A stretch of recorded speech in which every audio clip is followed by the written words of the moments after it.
Welcome to Sleepy Tales, a place where myths and legends are told slowly and softly to help you gently fall asleep. Before we begin, I'd love for you to share where you're from and what time it is where you are. It's always fascinating to see how far these stories travel. And if you enjoy relaxing stories, don't forget to subscribe and hit the bell icon so you never miss a night of our peaceful tales. Now settle in, relax, and drift off to tonight's bedtime story. Long ago, in quiet forests and near calm springs, lived two very different souls. Echo, a nymph who could only repeat what others said, and Narcissus, a boy so handsome he could only love himself. Their story is full of sadness and longing.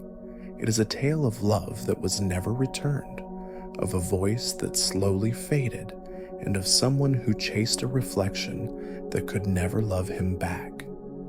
This is the story of Echo and Narcissus. There once was a voice that lived in the hills.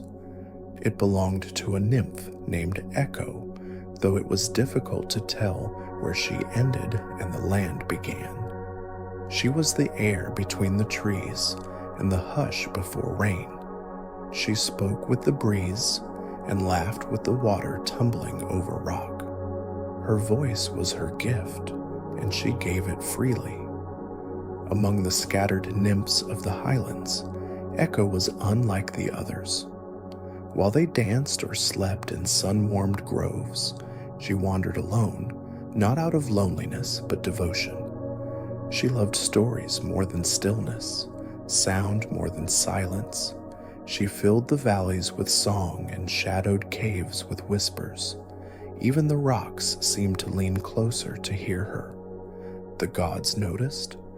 Echo had a voice that wrapped itself around the bones of the world, curling into cracks of stone and wood. She told tales to the river reeds and sang lullabies to tired deer. When mortals climbed too far and lost their way in mist and root, it was Echo's song that drew them back, her voice a thread through the woods. She did not love them, but she helped them. She loved the sound of their relief. But the gods are rarely quiet for long, and nothing draws their attention like beauty used too well. Zeus, king of the gods, was fond of wandering earth in borrowed forms. He would appear as a bird or a man or a shower of golden light, chasing thrill or affection in meadows far from Olympus. And wherever Zeus went, Hera followed, suspicious and searching, her footsteps laced with storm. One day, Hera came down from the sky, her eyes sharp and her patience thinner than usual. She had heard whispers, again, of her husband's vanishing.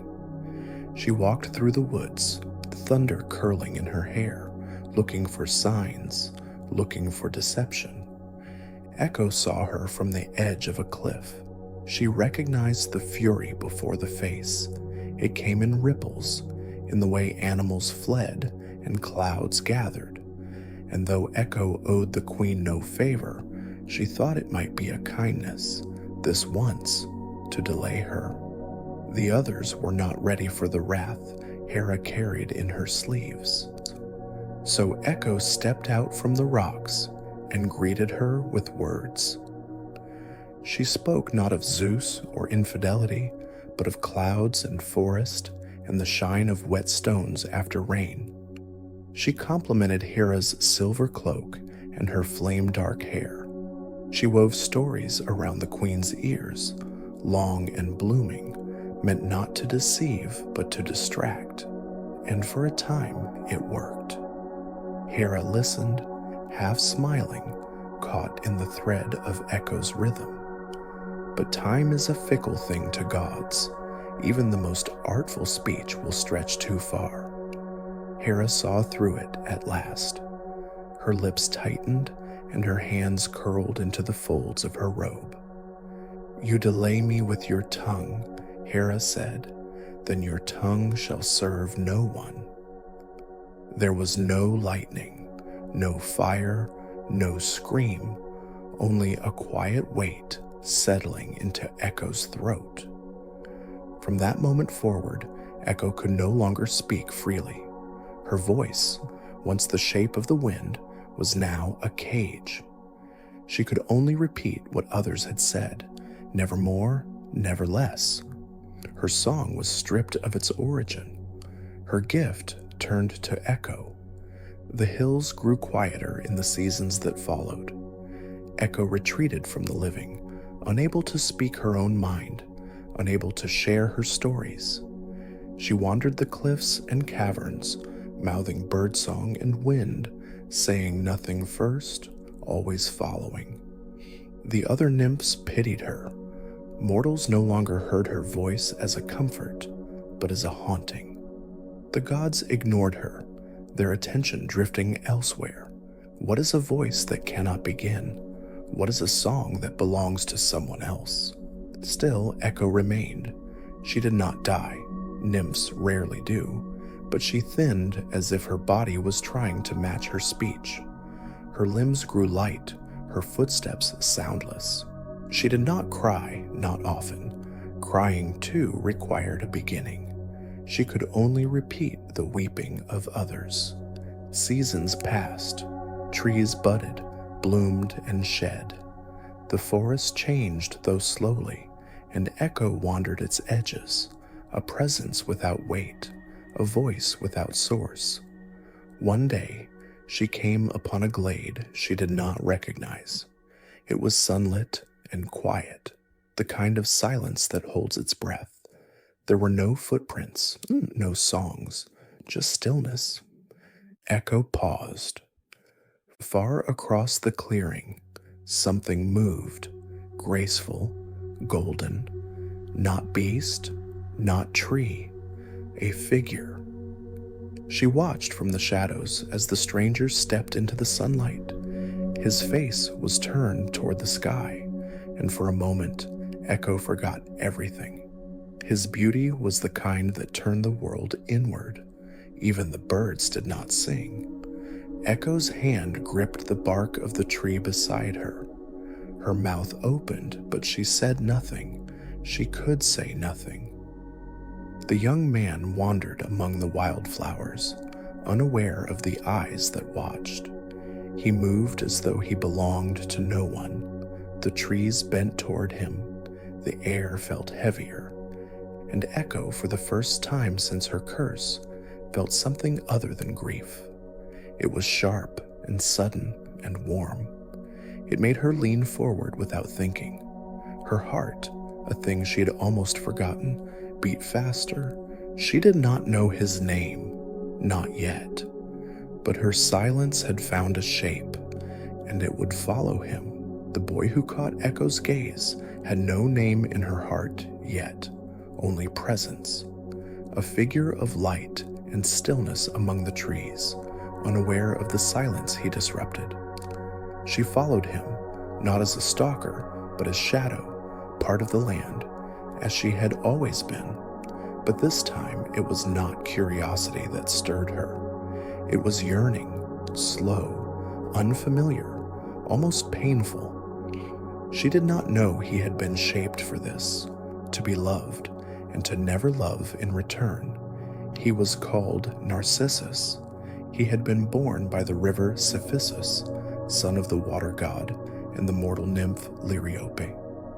In the early days, when the child was still cradled in reeds, Liriope carried him to the blind seer Tiresias. The world was already sharpening its gaze upon her son, and she wanted to know what fate had planned. "He will live a long life," Tiresias said, "if he never knows himself." Liriope had nodded, cradling her sleeping son, and left with more questions than answers. She did not understand that prophecy was not a path, but a threshold, one that waited patiently for the wrong step. And so Narcissus grew, and the world took notice. Even as a child, His beauty was a kind of cruelty, inspiring love he neither returned nor understood. Mortals brought him gifts, flowers, music, the bruised ache of admiration, but he never stayed long enough to thank them. He was not unkind by nature, only untouched. The love of others seemed unreal to him, a story they told themselves. He moved through it without meaning to, a wind that stirred but did not stop. In time, his beauty only deepened, and with it, his solitude. Men and women alike watched him with hungry eyes, but he was a flame with no warmth. He neither fed nor burned. If someone spoke of love, he laughed or walked away. Some cursed him, others wept, and still he remained unmoved. His heart, if it beat for anything, beat for movement, for escape.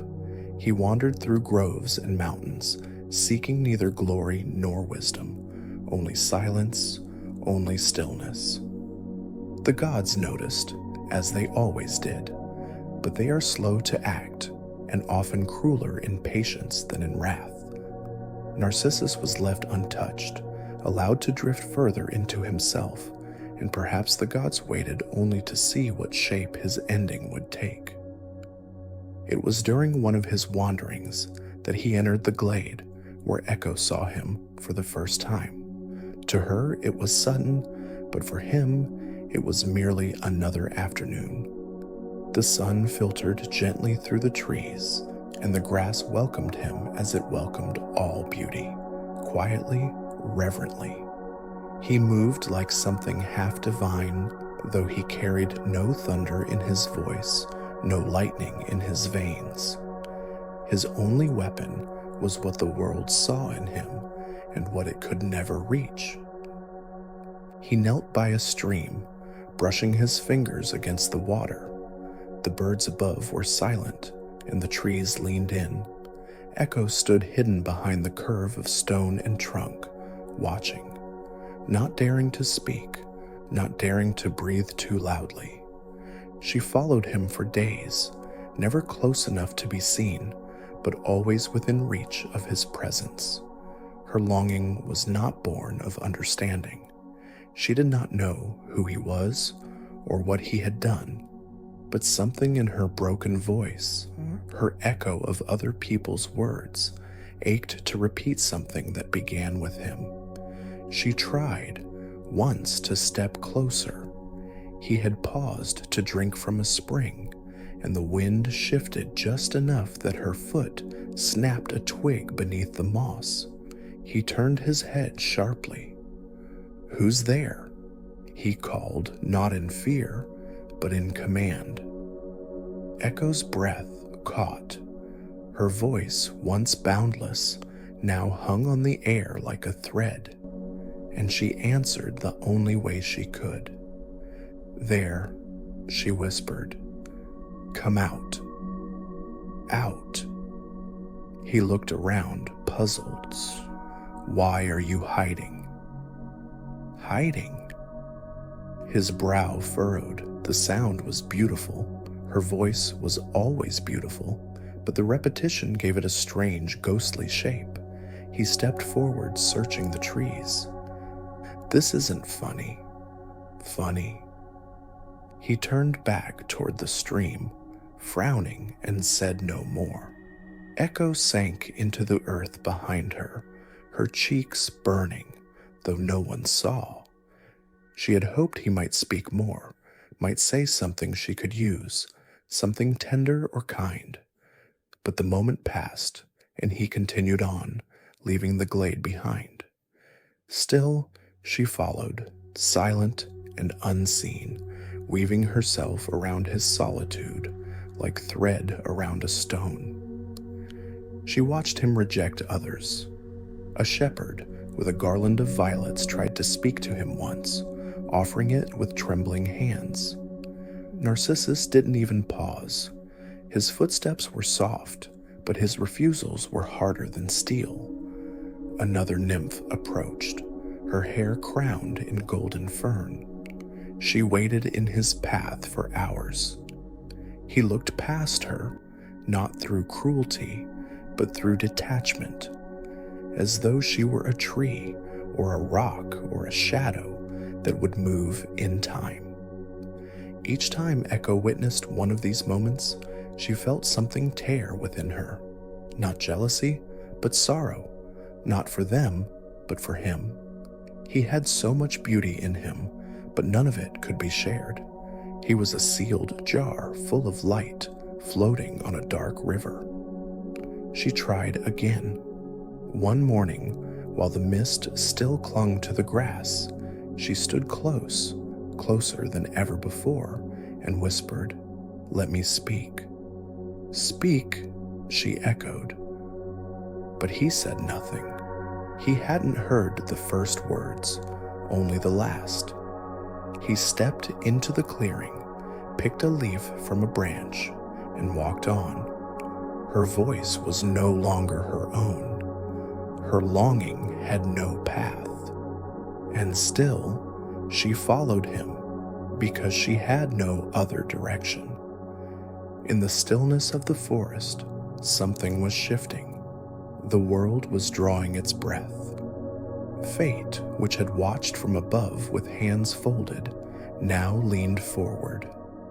Echo walked in shadow, and Narcissus walked in sunlight, but their paths had finally begun to touch. What followed would not be a union, but an unraveling. The glade was quiet when Echo returned to it. The grass still bowed where he had once stepped. The light still lingered on the water, curling gently around the stones. She had no reason to return, nothing to say that would not already be said back to her. And yet, it had become the place where her thoughts rested, the one patch of the forest that felt newly alive, simply because he had passed through it. She traced his footprints even after the dew had faded.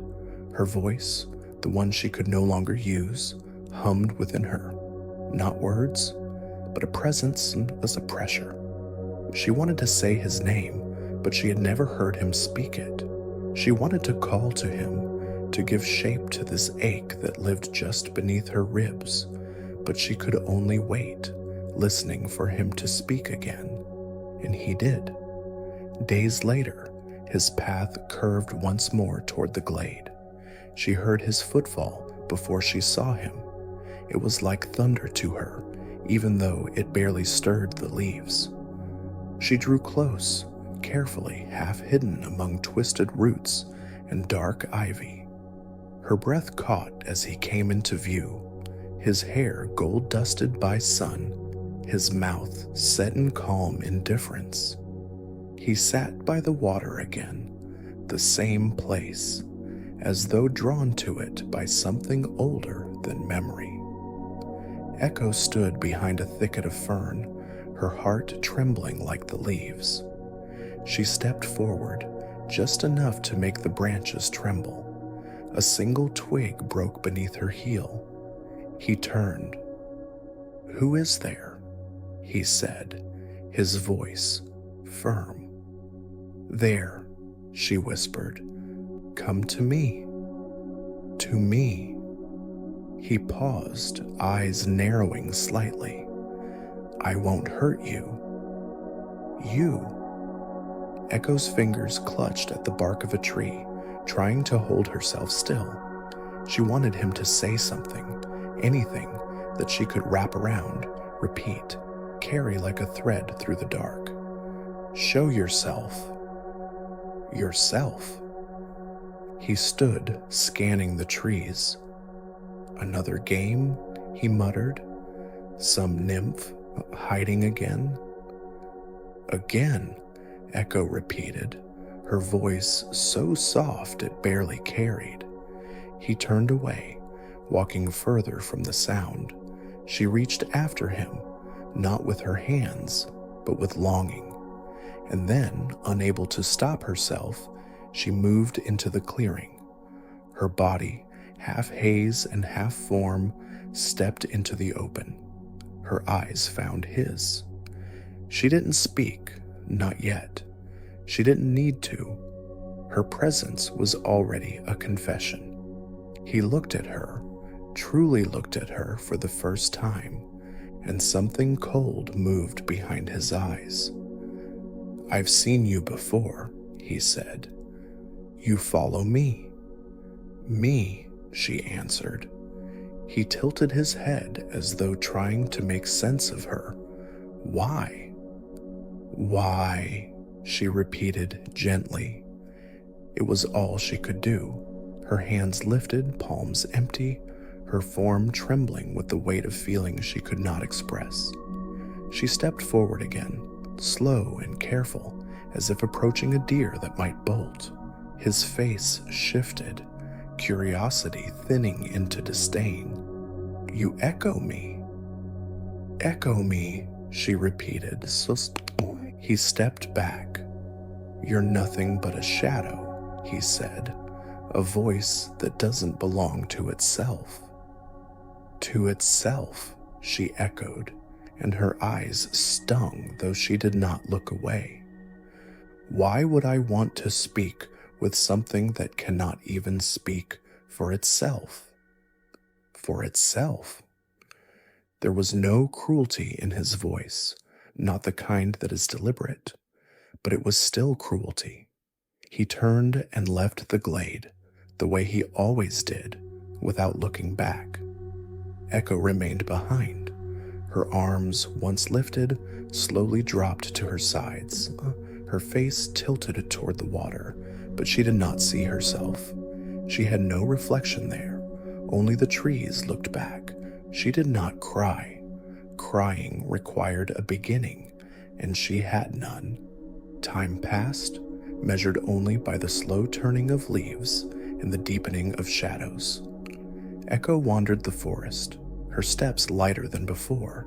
She no longer followed him, not with her feet, but in her mind she returned to him again and again, each remembered word of his repeating in her mouth like a prayer she could never finish. She faded, not all at once, but slowly, her voice traveling farther than her body, her form becoming more whisper than flesh. Birds no longer fled from her. The wind passed through her. The sun touched her as it touched stones. The other nymphs searched for her once, calling through the mountains, but only heard their own voices returning to them. Echo had become the land, not vanished, not dead, but thinned beyond what memory could hold. Her love did not die. It scattered. It lived in every hollow space where her voice reached. It clung to cliff walls and cavern mouths, repeating the words of others, fragments, remnants, the pieces of conversations she could never start herself. Still, she watched him. Not closely, not always, but sometimes when the moon was high and the glade lay quiet, she found her way back. She never stepped into the clearing again. She only watched, and she waited. Narcissus, for his part, forgot her quickly. He always forgot them. The faces blurred, the feelings never settled. He began to walk longer paths, deeper into woods few dared to travel. He was not searching for anything. He never searched. But the world around him began to feel quieter. The glances that once followed him like vines now seemed distant. The praise, the whispers, the longing, they had all grown thin, and he noticed their absence like the sudden stillness before rain. Perhaps something inside him had shifted, or perhaps the gods, who had waited patiently, were ready to finish what had begun with a prophecy and a stream. One day, Narcissus stumbled upon a new spring, tucked between rocks as though hidden by time itself. The water there was clearer than any he had ever seen, so still, so pure, it mirrored the sky without distortion. He knelt by the edge, and the surface trembled, then settled. and his own face looked back. The spring was still, so still it seemed unnatural. It lay hidden beneath a cradle of rock and wild myrtle, guarded not by walls, but by silence. Even the birds above did not sing.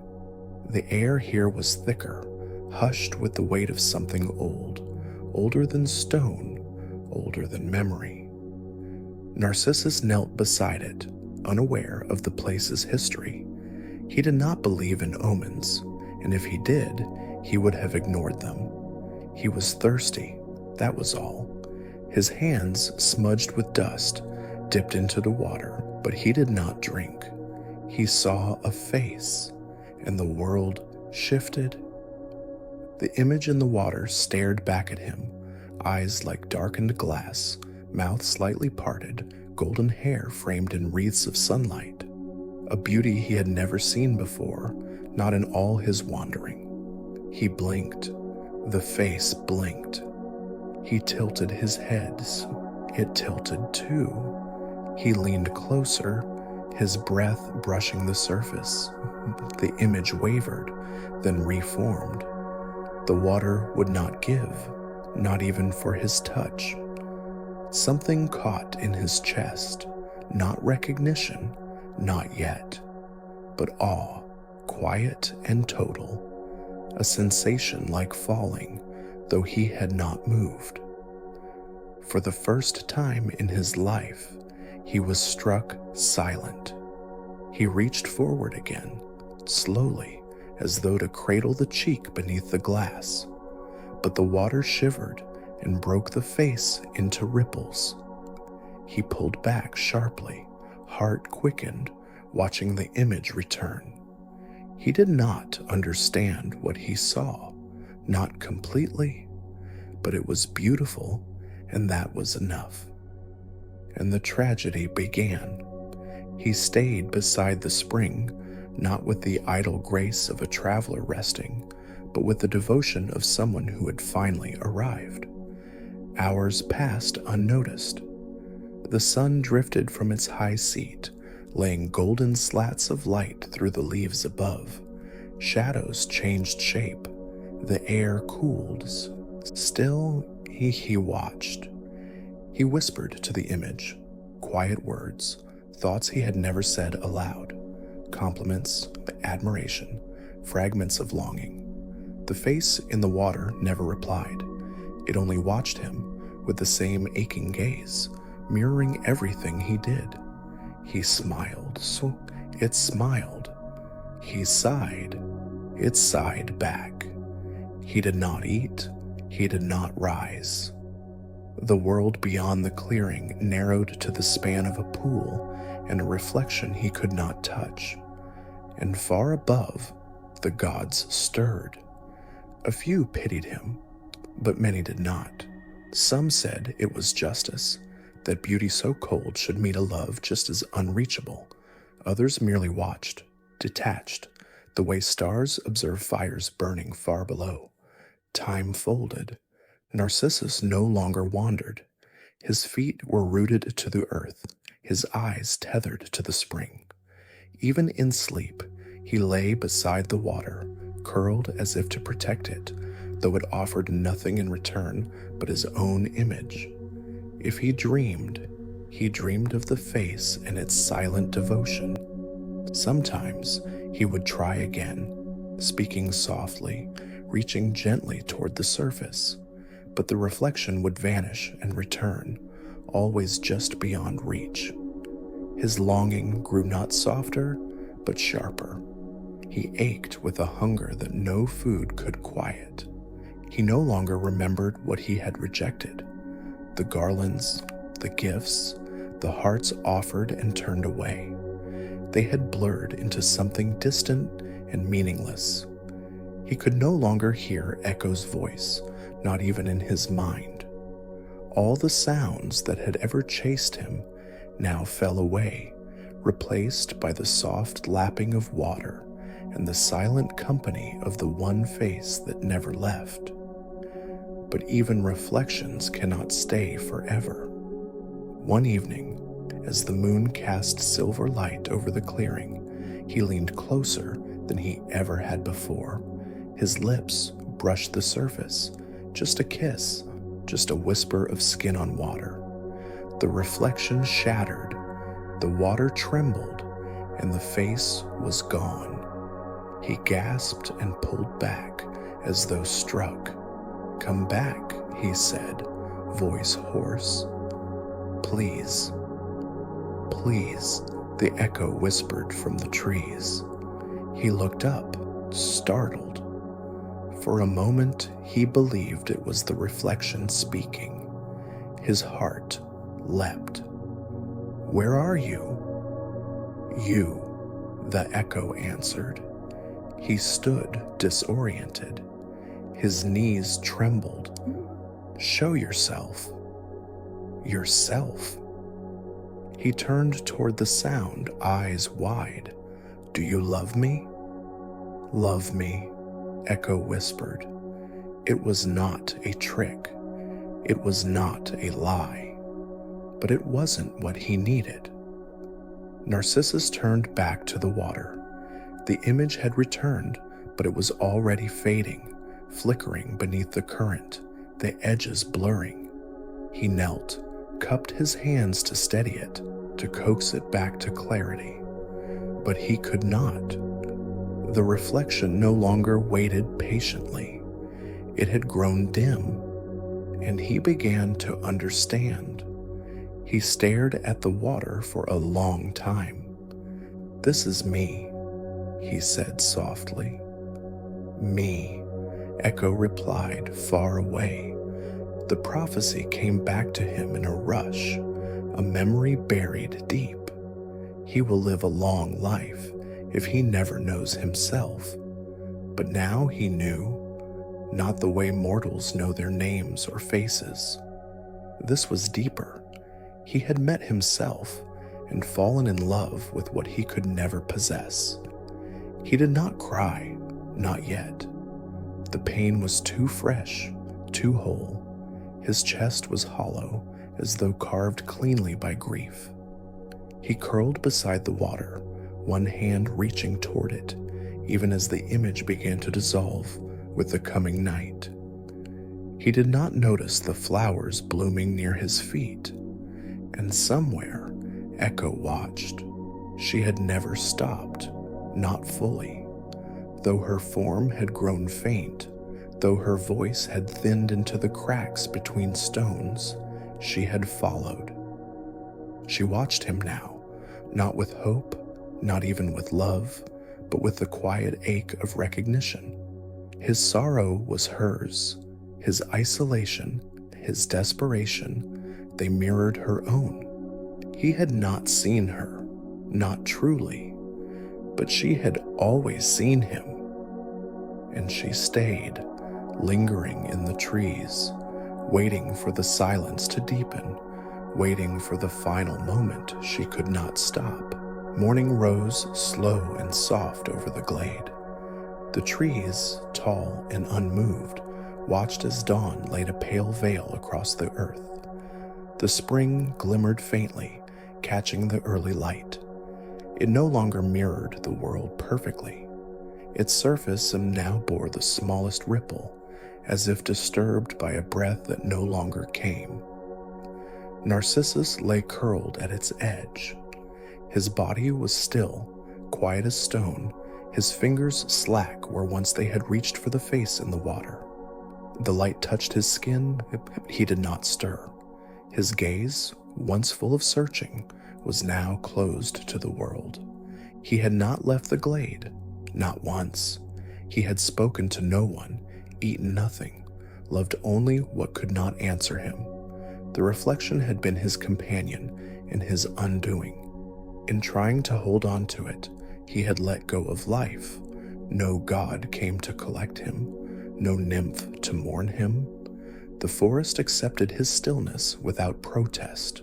The ground, which had once echoed with his steps, now cradled him in final silence. But the gods were not entirely deaf. A whisper of pity stirred among them, or perhaps a kind of reverence. Narcissus had learned too late what it meant to see clearly. They chose not to leave him to decay. Instead, they touched the place where he lay and altered it gently. By the water's edge where his body once rested, a flower bloomed. It rose slowly as if shaped from sorrow itself, delicate, pale, with a golden heart. Its petals bent as though bowing toward the water, mirroring the last pose of the boy who had once knelt there. The flower bore no name at first, but soon it would carry his. The world would call it Narcissus. It grew alone. It would always grow alone. High among the rocks, hidden in shadow, Echo watched. She had seen it all, every moment of his longing, every collapse of hope. She had seen the reflection vanish and his will break. She had watched him fade the way she once had, slowly, painfully, until he became part of the land, no longer reaching for anything. There was no satisfaction in it, no triumph. Her love had not turned to hatred. It had not needed to. It had outlived its shape. Now what remained was quieter, grief without fire, memory without form. She drifted down into the glade, her feet no longer pressed into the grass. Her body, once a vessel for song, was now little more than a suggestion of wind. She came to the flower and knelt beside it. Her presence stirred the air, but the bloom did not move. It remained still, watching the water, its petals open like a question that would never be answered. Echo reached out a hand, not to touch, but to offer. She whispered, though no one was near to hear, "Goodbye." "Goodbye," the glade whispered back. It was not Narcissus who answered, of course. It was herself, always herself. Her voice unmoored, living without a source. She rose again, her form more cloud than body. She had no tears left. Even weeping required a place to begin. The glade did not change as she turned to leave. The spring murmured softly. The trees swayed in their usual rhythm. But something had settled into the soil, an echo of a different kind. Not hers, his. In time, others would pass through the clearing. Wanderers and herdsmen, lost lovers and weary travelers. They would find the flower, strange and still and bright. Some would kneel beside it, drawn without knowing why. They would stare into the water and perhaps for a moment catch a glimpse of themselves, changed, distorted, made strange by longing. And somewhere in the far hills or deep caves, when they called out, they would hear her voice, still there, still repeating. She had become the answer to all questions unasked, the return to every word spoken into emptiness. She had faded into her own name, Echo. No one remembered her face. No one knew what she had once tried to say.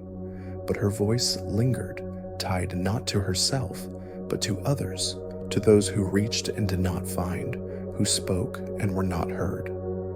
The story, when told, would mostly be his.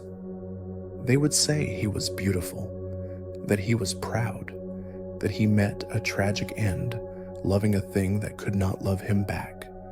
They would speak of the flower, delicate and solitary, a monument to self-adoration or divine punishment. They would not speak of the nymph who watched him die. They would not speak of the voice that answered his last cry. But the mountains knew, the stones remembered. The wind, when it passed through empty places, carried the weight of her silence. And when the world quieted, just for a moment, if someone called into the vastness, hoping for a reply, her voice would answer, always a breath behind, always beginning with someone else's end.